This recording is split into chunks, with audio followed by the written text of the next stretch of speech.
Hi, today we're going to talk about how is your financial advisor compensated? Well, first we'll cover a little bit of a history, then we'll go through various different methodologies, and then talk about maybe some of the pros and cons of each of the above.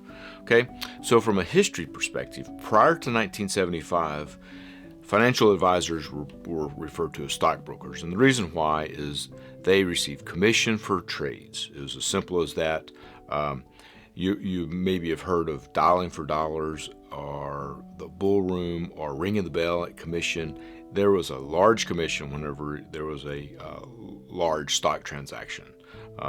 Literally, people would sit down with a phone book and start calling names, just dialing for dollars. And the reason why is the payback is so high. 1975, Charles Schwab became a discount broker. They changed the world at that point. And then again, in 2019, they implemented free trading, which at that point, again, changed the world. So Charles Schwab has been an innovator and a change agent.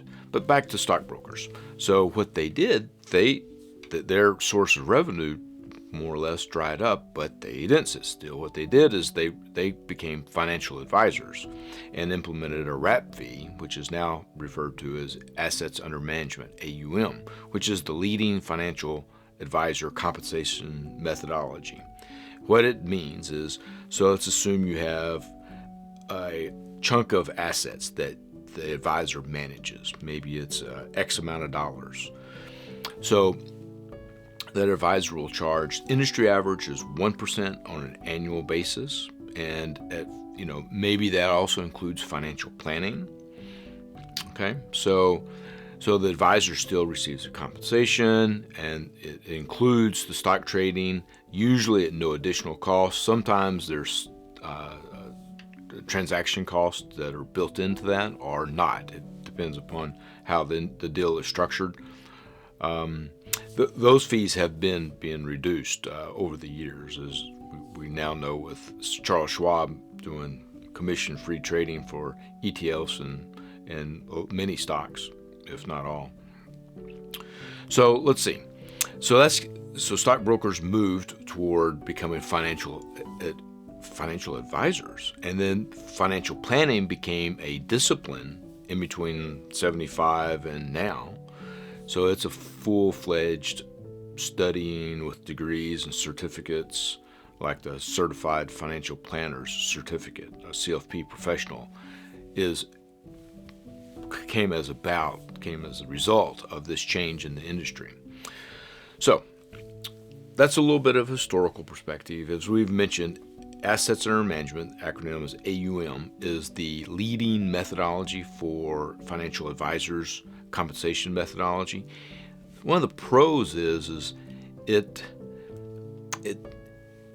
covers all of the assets and maybe financial planning, including as the market value. In other words, whenever the prices in the market go up, the advisor is compensated more, but also when the market goes down, the compensation is reduced.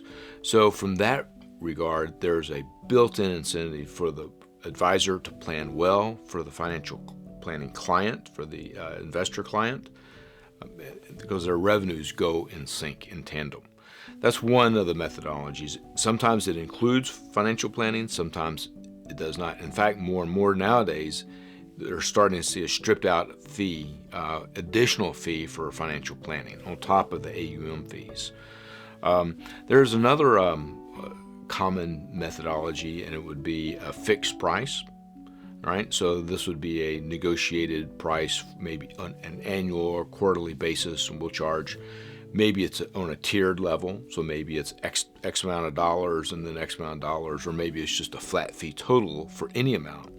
So assets under management, flat fee, tiered fee, and then another methodology would, and that's also referred to sometimes as a retainer model.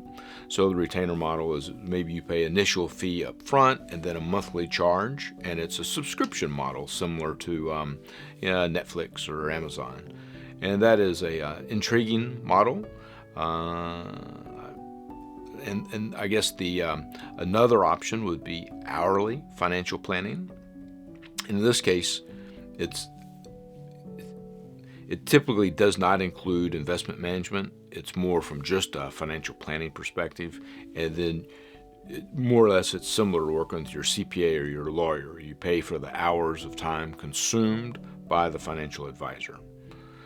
So this is a little bit of the history of how the compensation for financial advisors has changed. They went from stockbrokers to financial advisors, investment advisors. It's all the same thing. And some of the different methodologies, whether if it's assets under management, flat fee, or hourly. So you need to understand what your relationship is, what the costs are, and make sure everything is transparent and that you're getting what you're paying for. Financial advisors can do a great service to clients, and one of the future videos that we'll cover will be Advisor Alpha. And that's the value provided by working with an advisor versus a DIY concept. Anyway, thank you for taking the time to watch. Appreciate it.